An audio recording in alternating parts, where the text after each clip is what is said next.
All right. Good morning, everyone. Happy Martin Luther King Jr. Day to you. I hope you're well. Welcome to Fasting Space. So nice to have you here.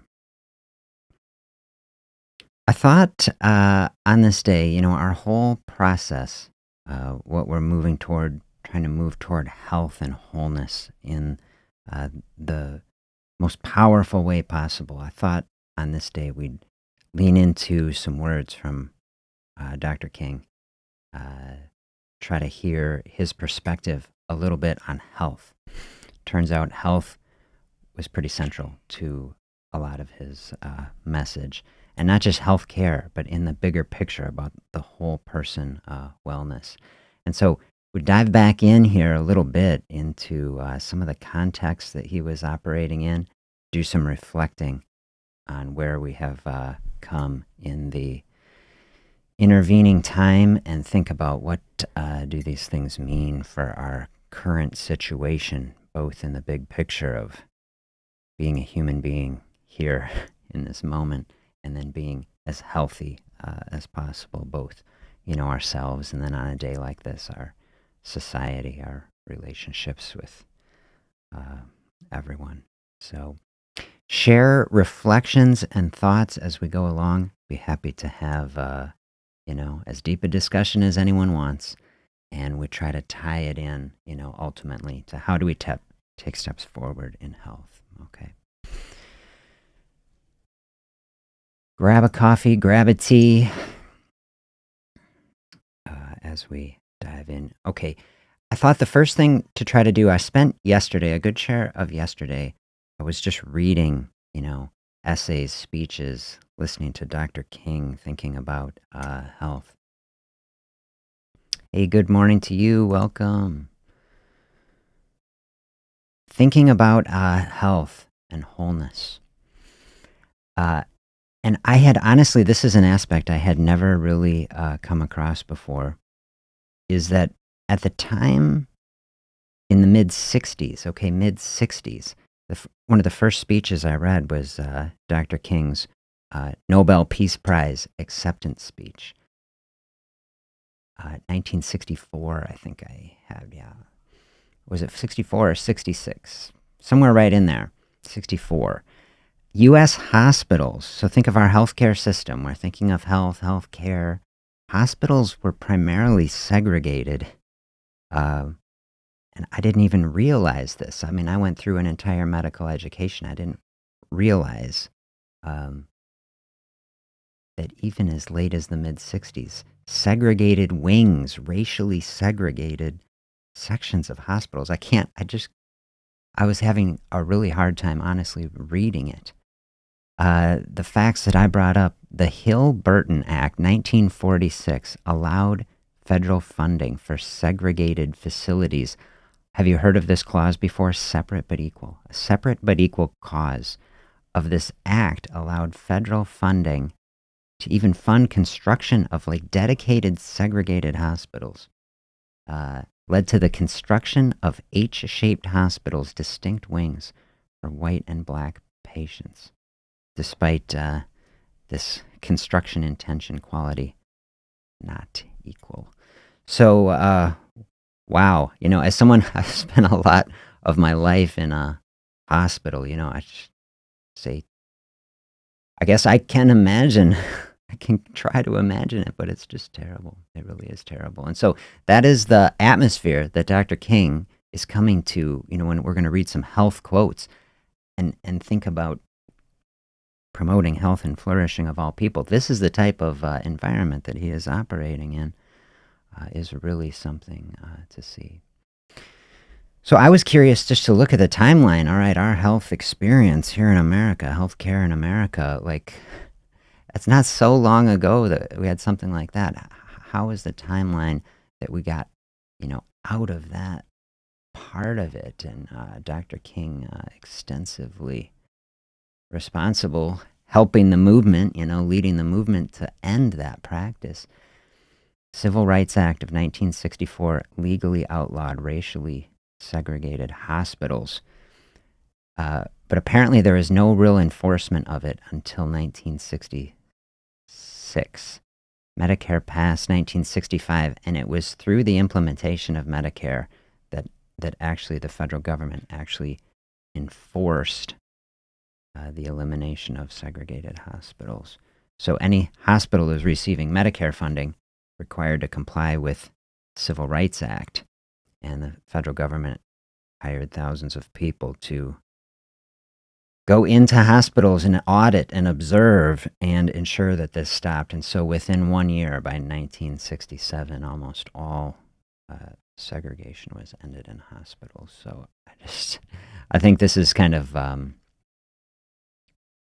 amazing, framing, of our discussion just of health, and think about health of society. A big thing that I've tried to communicate on this channel that we're moving toward is like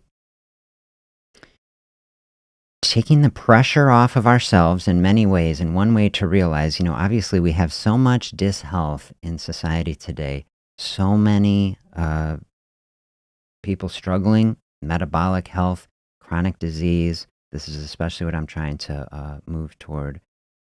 Think of our body mirroring society. This is a big thing that is happening. And when we look at the deep history of this, the trauma that has been experienced, the incredible division, and you think about, then the health system, how the health system has been part of that. Do you see how the health system itself then has been a reflection of the pathology of society? And then we can see that our body, in fact, we are just part of this larger collective. And I really do believe that the dishealth in the body in large measure also is a mirror of the culture and the society that we're in. And this is why I think a day like this is really good to think about. What is the pathology that is happening in society? How are we mirroring that? And how can we change it? And this is what I want the most, a deep healing process that is like bringing healing to ourselves, and through that process, healing to society is the vision that I would see. And I think we're going to read through some of Dr. King here too. I think that was at least part of his vision.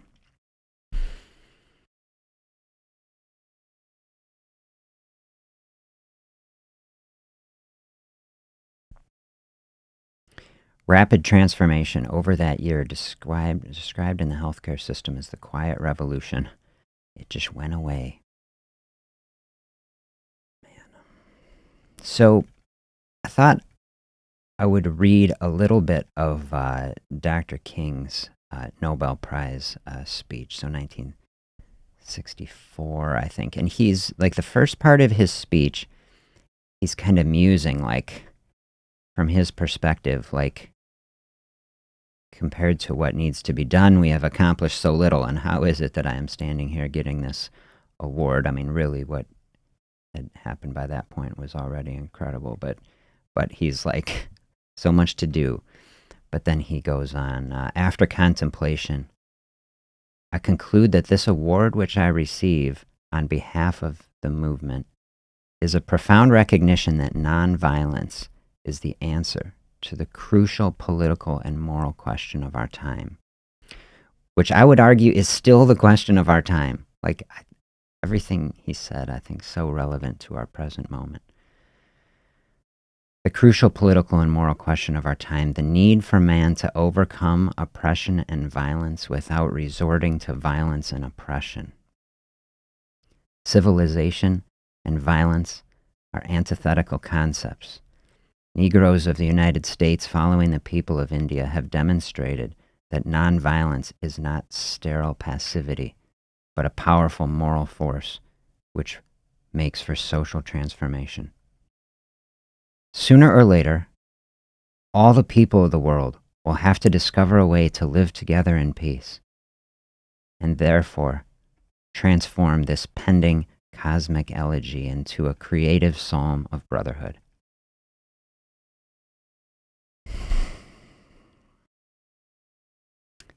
If this is to be achieved, man must evolve for all human conflict a method which rejects revenge, aggression, and retaliation. The foundation of such a method is love.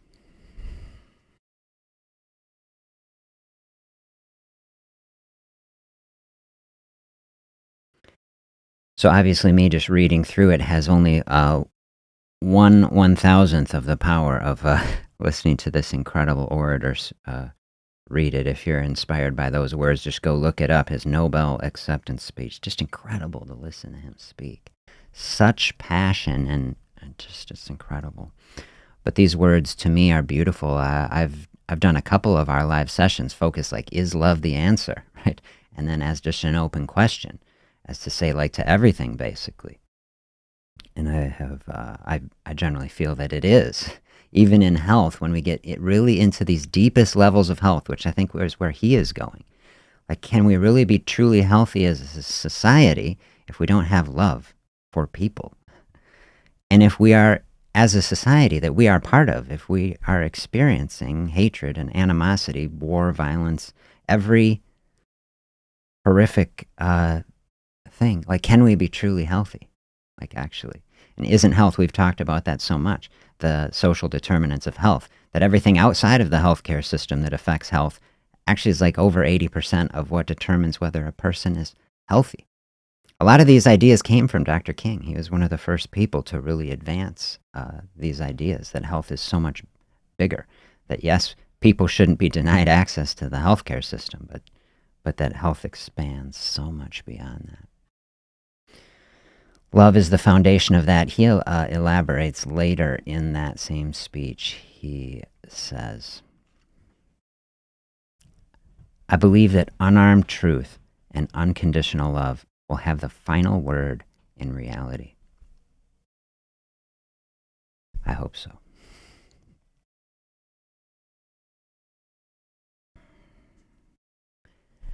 This is why right, temporarily defeated, is stronger than evil triumphant. I believe that even amid today's mortar bursts and whining bullets, there is still hope for a brighter tomorrow. I believe that wounded justice, lying prostrate on the blood-flowing streets of our nations, can be lifted from this dust of shame to reign supreme among the children of men.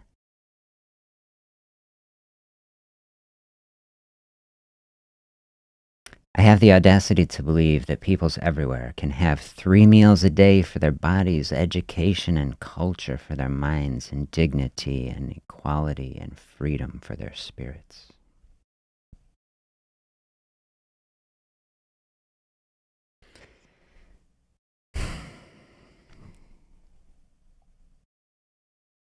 Such a beautiful speech. So love is the foundation of health.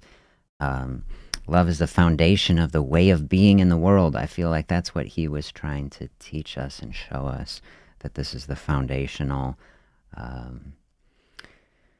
thing, and just giving a mirror, giving a mirror to society, and saying we are definitely not living up to a great vision like that. You say, especially in 1964, and how about today? You know, is it that much different?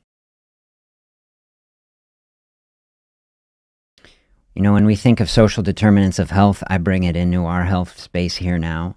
You know, I was thinking, you know, when I read that, it's like 3 meals a day for the body. You know, we sit here on a health channel, weight loss channel. I talk to people about, okay, you know, we don't actually need to eat all the time. We're trying to bring consumption into a place that balances things out.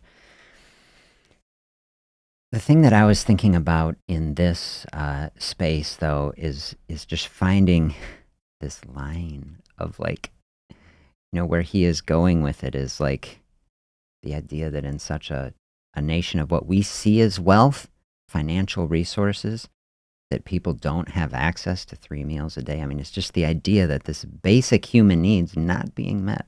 And I totally resonate 100% with that.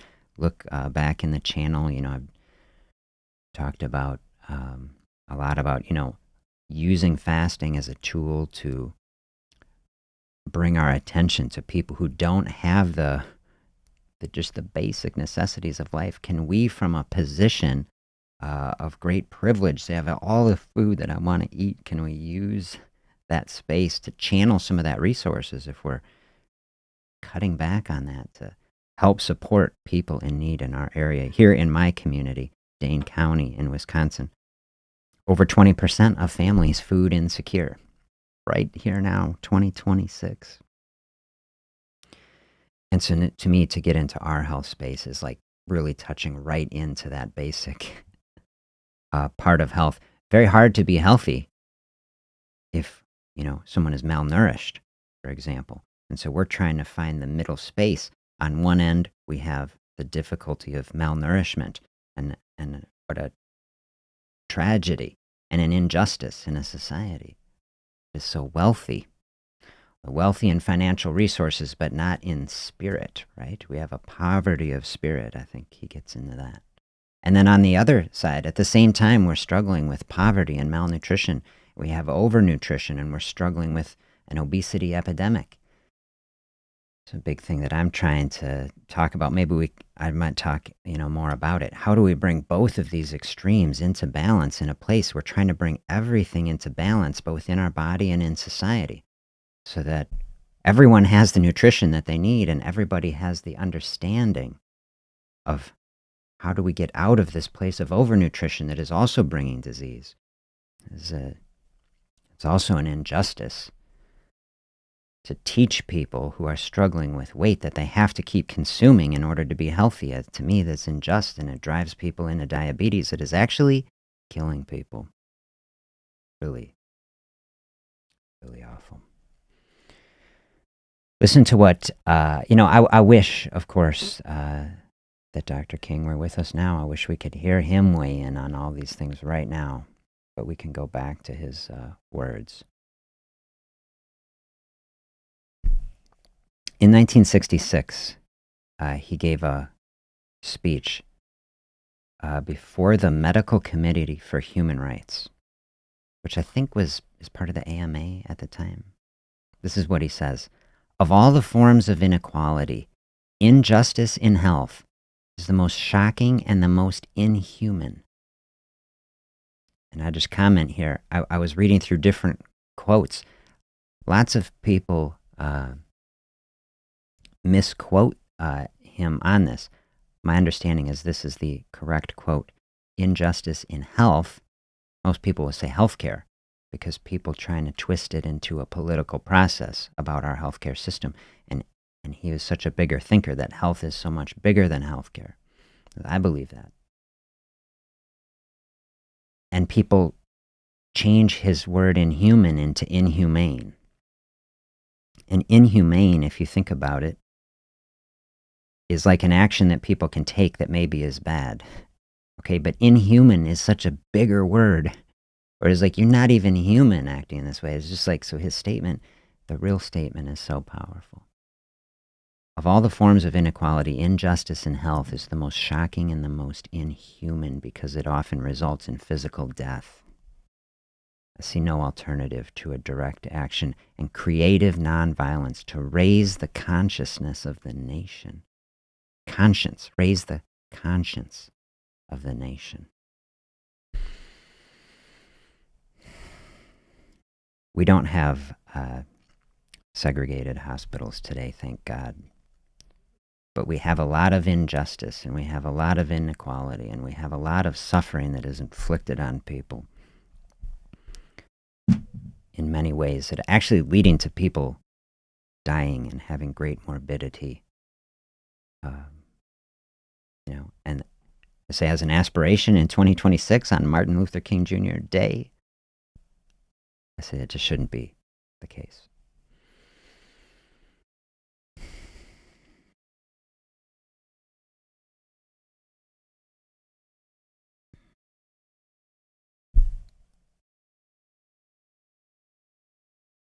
Something that should not be the case. We've heard already in some of these passages, right? The way that King operated in the world was through nonviolent action. And, he referenced in his Nobel speech the experience in India, the movement that Gandhi led, I read, this is a few years ago, but I read an anthology of Gandhi's writings and Gandhi's thinking. You know, people don't know this, but Gandhi was in the military. Gandhi considered, my understanding, I'm not a Gandhi scholar, I read one book, okay? You know, he considered whether he would take his military understanding to lead, you know, like an actual conflict, like an uprising, revolution. My understanding is that Gandhi rejected the idea of pacifism, that someone who rejected outright the use of violence. His view, I think, of himself was that he passed through that understanding and realizing that you have to come to a place that you're willing to fight for things of value that you care about, but that it's actually the higher level, not that we're retreating in weakness, but that actually the ultimate power, the most powerful resistance is actually nonviolence, to pass through like the righteous understanding of fighting for what you believe in, and then from that place of strength, right, that you're not afraid to die even, that you're not afraid to encounter hardship, brutality coming on you, right, to do what Gandhi did, to do what King did, right, just ultimately, right, look, cost both of these people their lives, right, they did not try to defend themselves, and yet they were successful through that.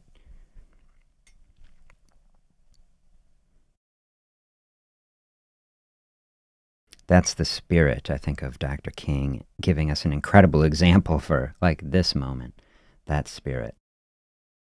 Can we pass through that place? Can we use that as a mirror for the conflict in our society, the dishealth in this society? So powerful. Look at the inequality that we have just in health now. Of course, health just one subset then of the whole situation, socio-economic, like everything. Non-violence, leaning into love. King would always use the word brotherhood.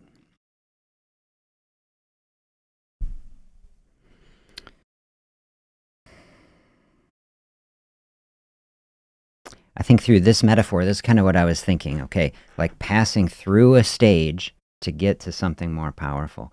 You know, I was thinking, of course, you can imagine, as I was reading the Nobel speech, you know, I was keyed in on that phrase, like 3 meals a day for everybody. I talk so much on the channel, meal frequency, how do we help everybody? You know, I definitely believe there's no one-size-fits-all dietary plan that is perfect for everybody. That's why I like the use of a dial, right? We're dialing in the amount of food, the meal frequency, you know, how much exercise, all these things. We want to bring balance and health to people. And of course, someone who is malnourished might need to eat 6 to 7 times a day, okay? And somebody who is overnourished, we want to dial that kind of back. But like this idea, like Gandhi, passing through one phase to get to the other. Like when we are talking about the social inequality, the things, it's like we can't talk about, like, okay, dial back and, you know, eat twice a day until you have the option of eating 3 times a day. You know what I mean? That's what I think, like, is the only thing that makes sense. Everybody needs the opportunity. We need to be stamping out, like, just the lack of basic human needs is probably like a higher priority. I think it is than solving even this other process. How do we bring it down from the other side? I hope we can find a way to strike that balance.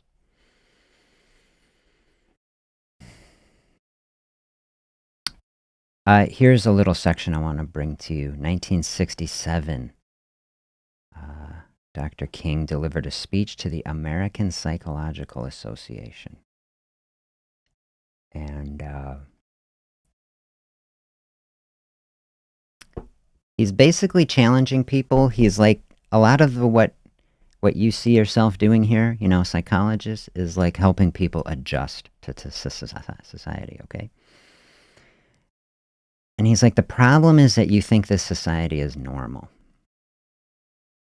And he's like, we need a new idea of what normalcy is.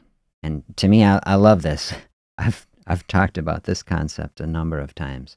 Like, And this is true today. It's true back then. Like, this is not a healthy culture. Therefore, it's not a normal culture. Like what we are experiencing, not normal. It's not healthy. It's not good. Just telling people to adjust to it. That's not what we need to be doing. He's admonishing them. For example, no one should be well adjusted to racial discrimination, to religious bigotry, to the madness of militarism. Like, don't adjust to that. He coined this term. I love this. What he says in this is creative maladjustment. This was his process. I love this. This is his proposal, okay? He says, thus, it may well be that our world is in dire need of a new organization, the International Association for the Advancement of Creative Maladjustment. How do you like that? I love that.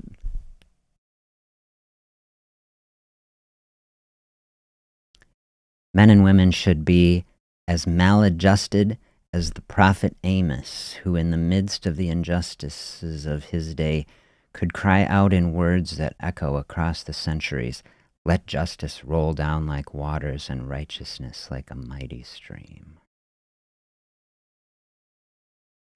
Or as maladjusted as Abraham Lincoln, who in the midst of his vacillations finally came to see that this nation could not survive, half slave and half free.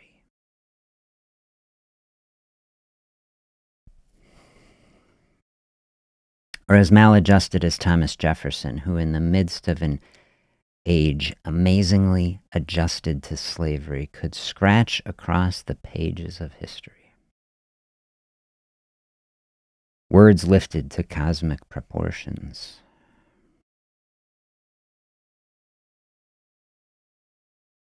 We hold these truths to be self-evident, that all men are created equal,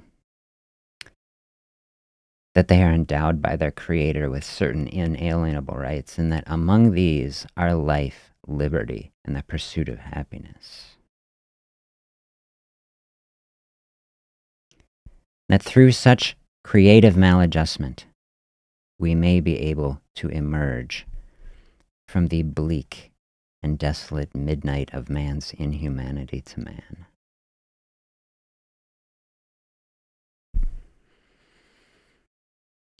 Into the bright and glittering daybreak of freedom and justice.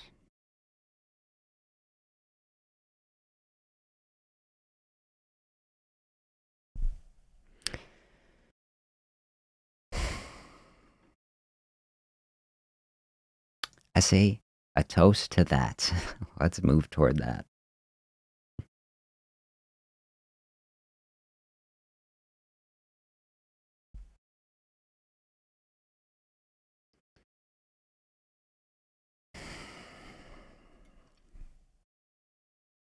Wanted to share just a little, bringing us into our present moment here. Share an image with you. Some writing. This is looking awkward on the mobile view. I have to figure out how to combine these things. But I just read this for you briefly. This is from Northwestern Medicine about the current state of metabolic health in the U.S. today. Just something that I, of course, think a great deal about. Black adults in the U.S. are 60% more likely than white adults to be diagnosed with diabetes. It's like the end game of our metabolic dysfunction. Twice as likely to die from diabetes. A study by Northwestern Medicine found that biological risk factors for diabetes, such as BMI, glucose blood pressure, accounted for most of the health disparities within Black communities. I'll tell you, I'm just bringing that up because you'll hear so often people say, oh, this is genetic. There's some sort of genetic inferiority, which I cannot stand that argument. I do not believe it. If it was ever proven to be true, I would have great difficulty accepting it. Maybe we could, but I'll just tell you, I do not believe that. People in racial and ethnic minority communities are most affected by diabetes because they are more likely to live in under-resourced neighborhoods. Factors called social determinants of health which Dr. King was one of the first to bring to our nation's attention, like poverty, lack of access to healthy food, restrictions on safe physical activity, inadequate employment, and limited educational opportunities, result in negative health outcomes for communities. This is summing up the whole situation. The broader picture of health that we want. Are Black and brown communities more likely to have an abundance of fast food restaurants and markets stocked with unhealthy processed foods, as opposed to our white counterparts, where there tend to be a greater number of stores and markets with abundance of fresh fruits and vegetables, says Dr. Bell. At Northwestern, a lack of access to healthy, nutritious foods results in poor health outcomes. Yes. Dr. Bell says there is a critical need to acknowledge health inequalities, seek a greater understanding to address them, deeply rooted social inequities that have existed since times of slavery, that you can see flowed through that 60s. It's just in the 60s we're segregated hospitals. Every individual deserves an equal opportunity to try and live a healthy, full, productive life. That's life, liberty, the pursuit of happiness. That's like the foundational principle of this country, right? When equal opportunity is not given to a class of persons based on the color of their skin, or I say for any other reason, this leads to social inequities and health disparities. And that is the situation of America in 2026, for sure. So as we move toward it, I say good health starts with ourselves. We use all this here. We need to build, we have ultimate responsibility for ourselves. We can be overwhelmed sometimes. I know I can feel that way. We have huge issues in society. Can feel overwhelming to approach them. And so many of these issues, like we have talked over the fall, we see roots of the current metabolic crisis that we have in our country stemming all the way back into the Industrial Revolution. We traced that thread all the way back. And then, think as we dig deeper, okay, we dig down, we see just back into the 60s, segregated hospitals, and then it's not too far back, and all of a sudden we're heading back into slavery in this country, and then we can keep digging, in the whole thread of the human experience that has led us to this moment. And so the question is, how do we move forward now with eyes wide open and hearts open and trying to say, we want a healthier, better world for everyone, right? It starts with ourselves. Let's make ourselves as healthy as possible. When our health is overflowing out, we are spreading that out to our friends and family, our communities, and we're just radiating out the health, radiating out the love and positive energy. I believe that is at the root of what Dr. King was trying to do.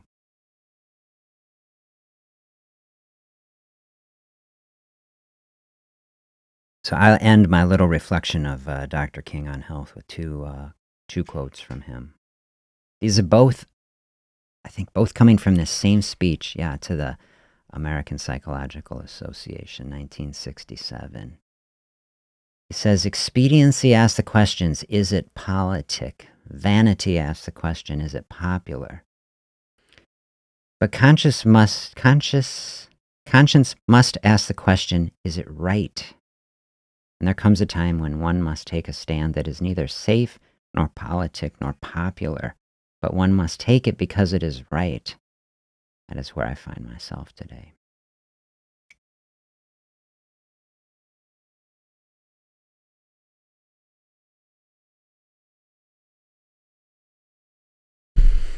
Says at the same time, injustice anywhere is a threat to justice everywhere.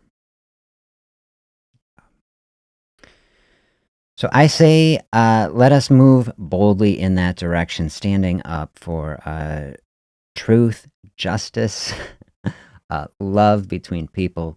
That is my MLK message. Do it from a place of love and nonviolence using his beautiful practice as a method.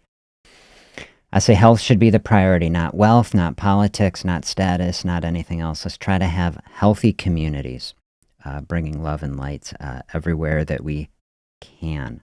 And to me, I say we can all dream together, right? That's his dream, that we move beyond so many of these divisions that have separated us in the past.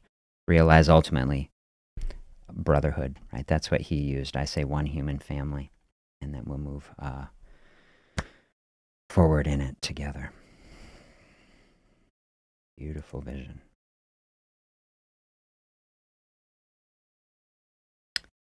Thank you for being here. Thank you for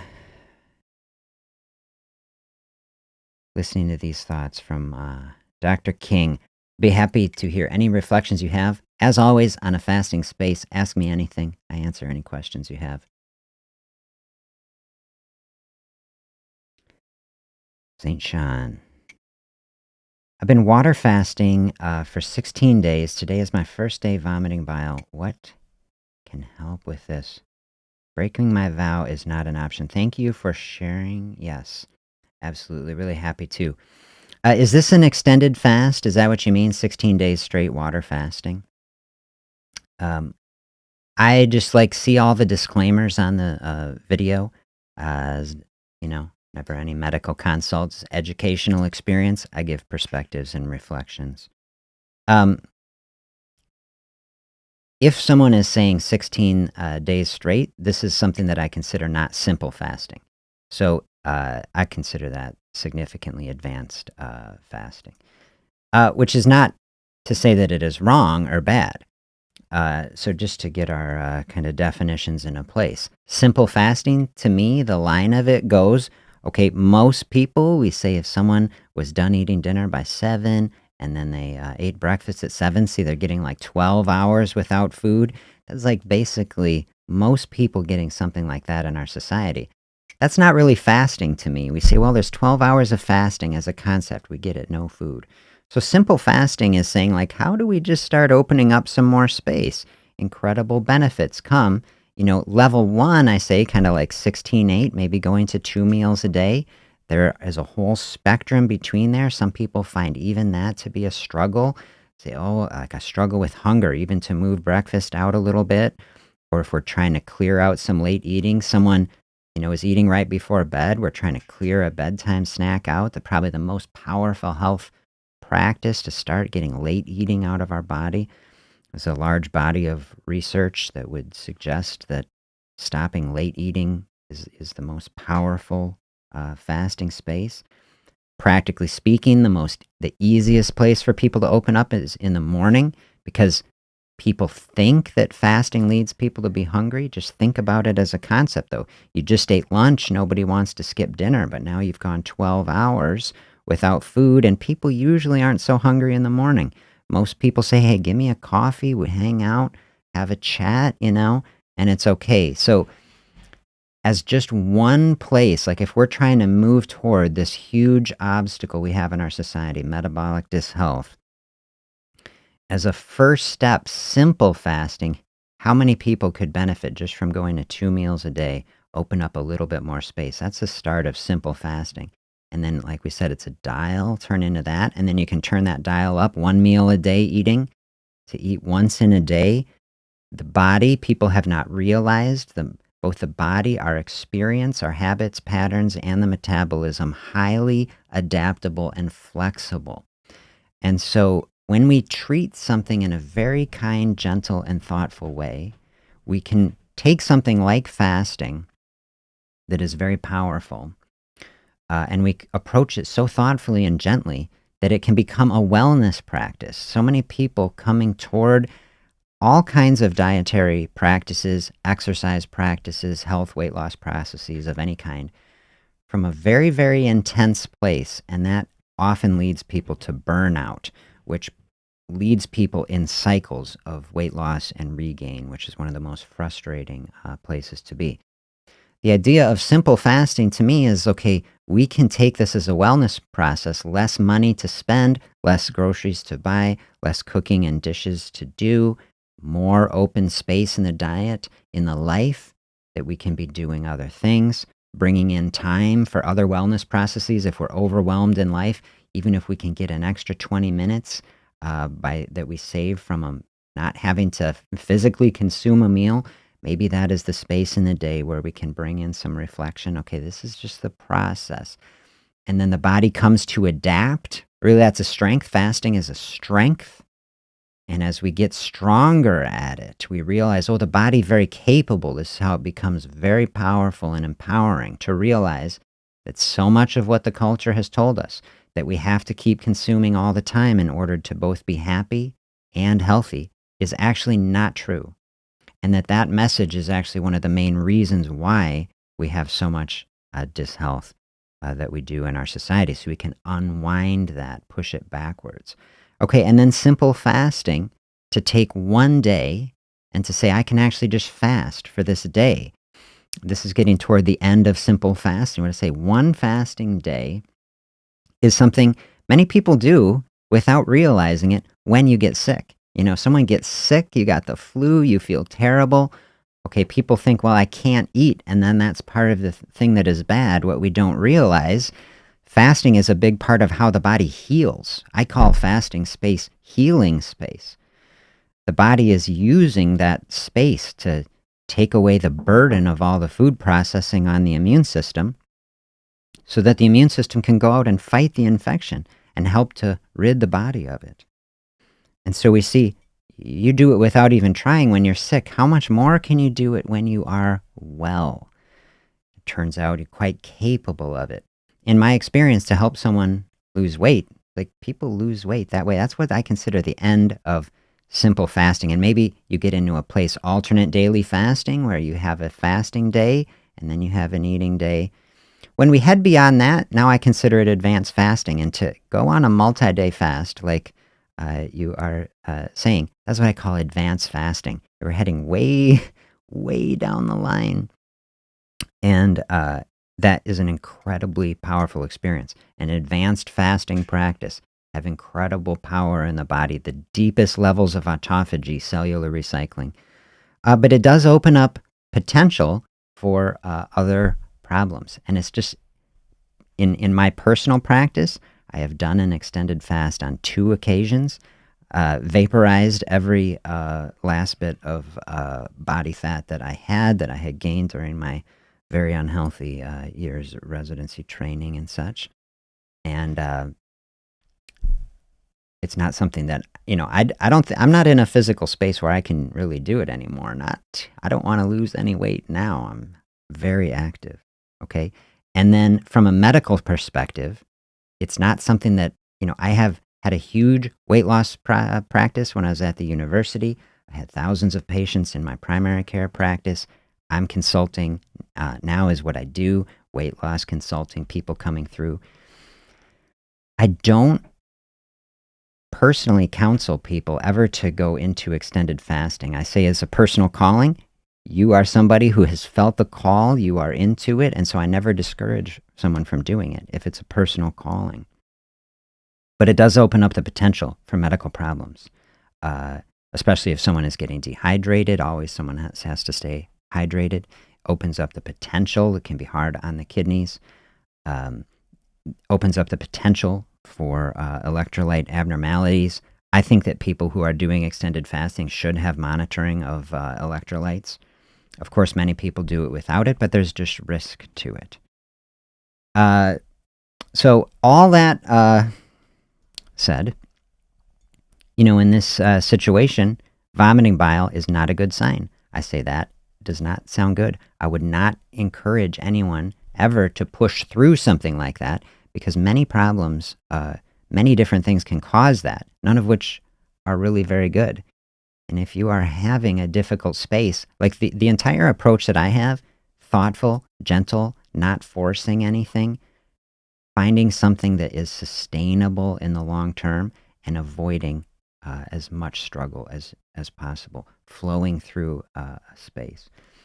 So one word that I have in here that is hitting my radar is vow. Okay, so what is a vow, and how did that come to be, and what does it mean to you?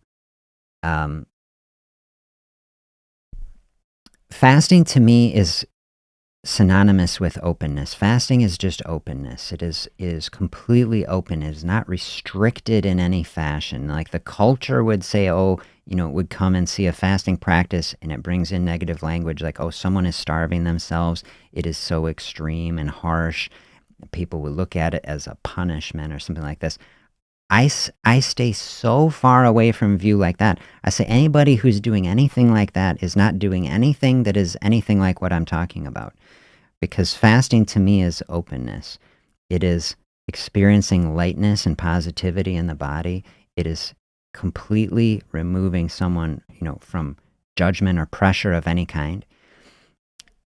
It's leaning into this space in the body, realizing the body is powerful, the body has incredible resources, and we're just opening up the space for the body to use that as long as it feels good and positive. I never encourage anybody to make any commitment to any kind of extended fast of any kind. And even within simple fasting, if someone is trying to do an OMAD and it feels overwhelming, what I tell people, you never signed a contract, okay? Even if you did sign a contract, it's like, what kind of contract is it? I mean, it's like, what is a vow? Like, presumably a vow is not made to anyone other than yourself. And here, I always say, we want to be present. When we're living, anxiety is like fear of the future, right? We want to get out of that, right? We're not worried about the future. Some sort of discouragement, depression, says living in the past, we want to be out of that. So centering ourselves in the present. It's like if a vow is helping someone, I wouldn't tell them to do it, but I say a vow, we made it in the past. It's not here in this moment. It's implying something about the future that we don't know what it is. I just say living in the present is like, what is the healthy thing to do in this moment? At some point, a fast has to end, right? And whether we set an arbitrary number, we say this number is 20 days and I'm only at 16 or whatever it is say, look, we're here in this present moment. We're seeing something is not quite right in the body. Should not be having an experience like this if everything is going well in the body. Okay, we also need proper nutrition, okay? And this is the balance. And we say, someone have the big fasting experience. It's a personal mission. If it has great meaning and value, I'm not trying to discourage you from it in any way.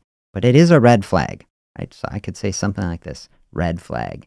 I would never, if I was medically counseling someone, never tell anybody to push through something like that. So that sounds like a flag. Something is not quite right. Maybe the body is running up somewhere in there against some sort of line that is not healthy. If I was seeing somebody in my clinic that was having that experience, I would right away order a comprehensive metabolic panel. I would check their liver function tests. I would make sure there's no biliary obstruction, right? Like a gallbladder stone, bile duct stone, any kind of hepatic inflammation. I would make sure someone's kidney numbers are normal, sodium, potassium, calcium, magnesium. Because I want to know all these things, right? Because we're heading into a zone that, to me, as a doctor, someone who is a risk manager, I say, I don't like risk. I don't want people experiencing any risk at all. That's why I have said, how much can we squeeze out of this simple fasting process where there's essentially no risk? We say, we're still eating every day. We're saying, what is the pattern that brings everything into balance? Also, read up refeeding syndrome. When you have an extended fast and you start to get into a thing, you say, we need to break that fast in a more gentle way.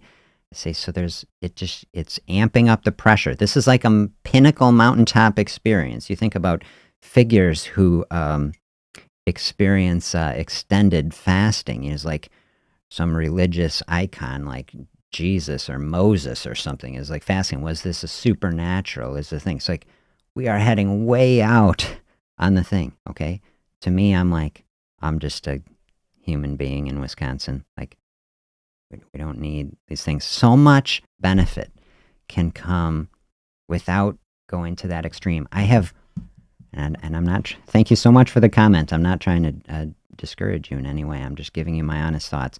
I have interacted, with patients because as I've created a fasting practice, of course, people come saying they want consultation.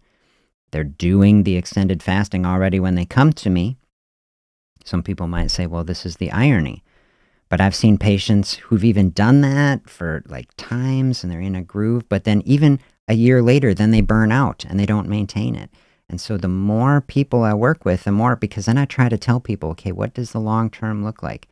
Can we bring this down into a sustainable level that is balanced? To me, an extended fast, something like this, is I have no idea anything about your specific situation. This is an experience that people might do like once, twice, in a lifetime. It's just a pinnacle experience. What does everything else look like? That's the big question for me.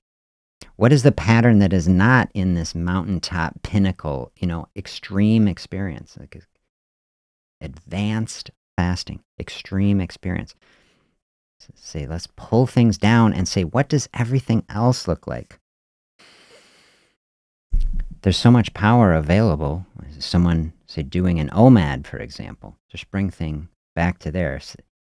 This would be something, talk with your healthcare provider about it. Do you have a primary doctor, someone who can run some labs for you? Can you break that fast gently and just see, can we just get back to a stop? We don't want anything like that. If that were not stopping, of course, absolutely have to go in and get evaluated. But then what is the middle ground? What is the path where we're saying, I'm eating in a space that is feeling good, normally OMAD, so that's good. And is that working for you? Like if the OMAD is working, you say, okay, we had this pinnacle experience. You say, I made it out towards 16 days is like more fasting than, 99.999% of people ever doing. Say, only keep good energy. I feel a little bit like, oh, this vow, like you feel letting yourself down. Please don't have any feeling like that. Not letting yourself down. You're so far out on a line. You have to be so incredibly thoughtful to attempt something like that, to actually do it. You see, you are so far dialed in. Just realize, hey, my body's kind of reaching an edge here, which there's nothing wrong with it. It's an edge that's well beyond what I would personally feel good about doing, right now. Okay, it's like way out. So just say, hey, I gave my body this beautiful space, and like here was the experience I had. We learn and grow from that. It's like we definitely do not want negative experiences like that. I say don't push through it. Say dial back from that. If OMAD is kind of a base, do you get back to that and is everything fine? And but yeah, maybe some labs. That's what I would say. Make sure the biliary system, okay. Is the fasting, is it actually exposing some problem that is there? This can happen. The fasting is, in extended fasting especially, as stress testing the system. It is. That's really putting a load. And sometimes that can start to expose some things, which can be good. Is this giving a clue? Have you had some liver labs? Get a liver ultrasound even, if you can. Say, what, is everything really okay? The more I'm leaning into it, We live in this incredible era. We have ultrasound. You can just pop one of those on there. Just make sure it's looking okay. Coming to my mind. So, okay, let me know if you have other questions about that. Those are some thoughts there on that. Are there other thoughts people have about this? This or any topic. Happy to dive in.